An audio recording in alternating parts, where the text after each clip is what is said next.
Oh mais je reconnais ce lieu. Mais j'ai vécu ici. Il y a plusieurs millésimes. Enfin, je voulais dire, au millénaire dernier. Là, ici même, l'entrée de l'an de grâce 1090. Et ça tient le coup, hein? Tu crois quoi, toi, Oh, et mon mur, ce mur d'enceinte. Oh, toujours debout. Mais il fait plusieurs centaines de milliers de coudées. Enfin, 1 kilomètre, comme vous dites aujourd'hui, depuis la Révolution française. Il y a la Révolution française. Je l'ai bien connue, celle-là aussi. Là, sous la salle de prière, il y avait le cellier. Oh, le cellier! Des foudres de chêne immenses. Il en fallait beaucoup du vin à l'époque.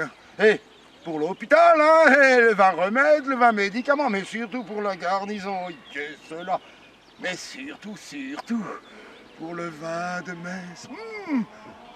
Oh, bon, l'abbaye de Marbach, mon abbaye, le plus grand monastère. Oui, toujours debout. Et tu crois quoi, toi, C'est nous, les moines Augustins, qui l'ont construit. Et puis on a prospéré, jusqu'à la Révolution française. Mais après, c'était fini pour nous, les moines. Punkt, Schluss, terminus, terminus. Les paysans, ils se sont rebellés. Ils voulaient cultiver la vigne eux-mêmes. 1789, une grande année, pour le vin d'Alsace. Mais à cette époque, la Révolution, les profiteurs, les sans-culottes, là, ils ont trouvé des foudres de chêne immenses, des centaines de fûts de 340 000 litres, comme vous dites aujourd'hui. Et les révolutionnaires, tu sais ce qu'ils ont fait avec?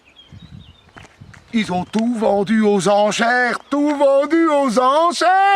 Les foudres de chêne, mais aussi les pressoirs en bois, et puis chaque pierre de mon monastère, le plus grand des monastères, ils ont vendu, pierre par pierre.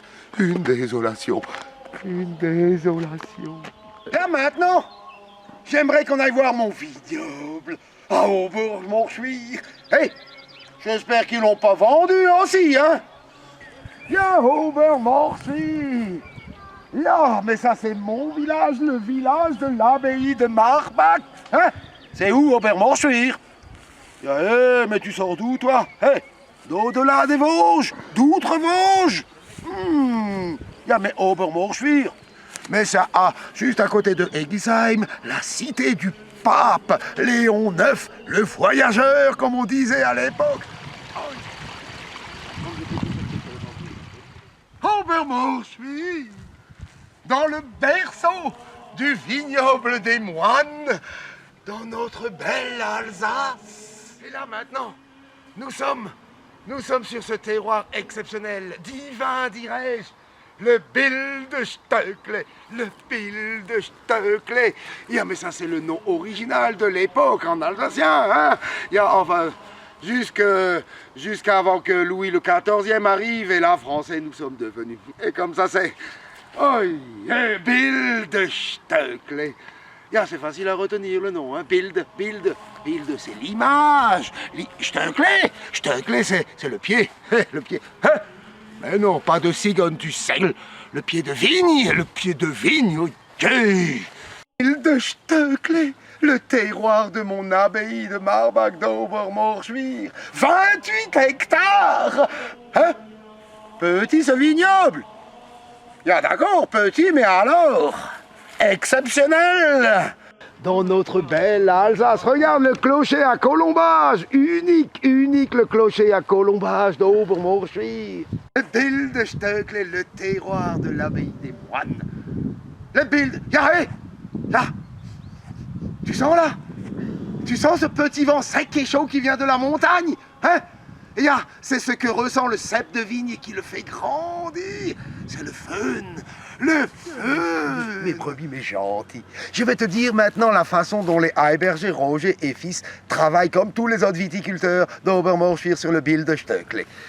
Ja, ici, tu vois, ils travaillent comme pour les grands terroirs d'Alsace, mais eux se contentent de ce que la vigne peut leur offrir. Donc ici, ils font avec, hein. Ils demandent pas plus. Hein. Donc ici, pas d'engrais, pas de topping.